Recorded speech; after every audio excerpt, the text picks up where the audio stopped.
ರೈತರ ಕೃಷಿ ಪಂಪ್ಸೆಟ್ಗಳಿಗೆ ಆಧಾರ್ ಲಿಂಕ್ ಮಾಡುವ ಯೋಜನೆಯನ್ನು ಕೈಬಿಡುವಂತೆ ರಾಜ್ಯ ರೈತ ಸಂಘಟನೆಗಳ ಒಕ್ಕೂಟ ನಿನ್ನೆ ಮೈಸೂರು ಜಿಲ್ಲೆಯ ಹುಣಸೂರು ರಸ್ತೆ ಬಳಿ ಇರುವ ಬೆಸ್ಕಾಂ ಕಚೇರಿ ಮುಂಭಾಗ ಪ್ರತಿಭಟನೆ ನಡೆಸಿತು.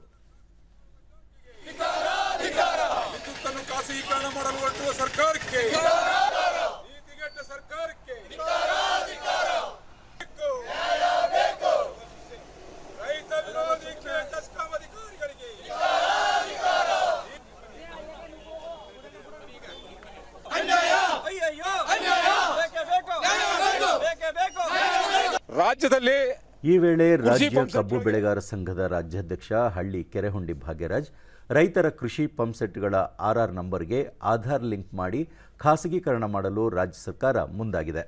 ಕೃಷಿಗೆ ಮೂಲಾಧಾರವಾದ ವಿದ್ಯುತ್ ಹಾಗೂ ಅದಕ್ಕೆ ಬೇಕಾದಂತಹ ಟ್ರಾನ್ಸ್ಫಾರ್ಮರ್ಗಳನ್ನು ಇಲಾಖೆ ವೆಚ್ಚದಿಂದ ನಿರ್ಮಿಸಿ ಆ ಸಂಬಂಧ ರೈತರಿಂದ 23,000ವರೆಗೆ ವಂತಿಕೆ ಪಡೆಯಲಾಗುತ್ತಿತ್ತು.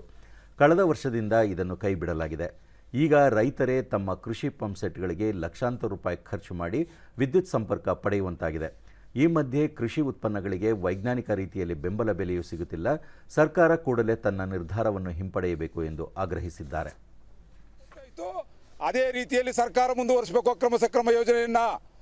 ಇವತ್ತು ಗ್ರಾಮೀಣ ಭಾಗದಲ್ಲಿ ಚೆಸ್ಕಾಂ ವ್ಯಾಪ್ತಿನಲ್ಲಿ ಸುಮಾರು 30,000ಕ್ಕಿಂತ ಹೆಚ್ಚು ಜನ ಹೊಸ ಕೃಷಿ ಮಾಡ್ತಕ್ಕಂಥ ರೈತರು ಕೃಷಿ ಪಂಪ್ಸೆಟ್ ಮಾಡಿದ್ದೇವೆ, ವಿದ್ಯುತ್ ಸಂಪರ್ಕ ಇಲ್ಲ. ವಿದ್ಯುತ್ ಸಂಪರ್ಕವನ್ನು ಪಡ್ಕೊಂಡ್ರೆ ಇಲಾಖೆ ಅಧಿಕಾರಿಗಳು ಬಂದು ಕಟ್ ಮಾಡ್ತಕ್ಕಂಥ ಕೆಲಸವನ್ನು ಮಾಡ್ತಾ ಇದ್ದೀರಿ. ತಕ್ಷಣ ಈ ನೀತಿಯನ್ನು ಕೈ ಬಿಡಬೇಕು.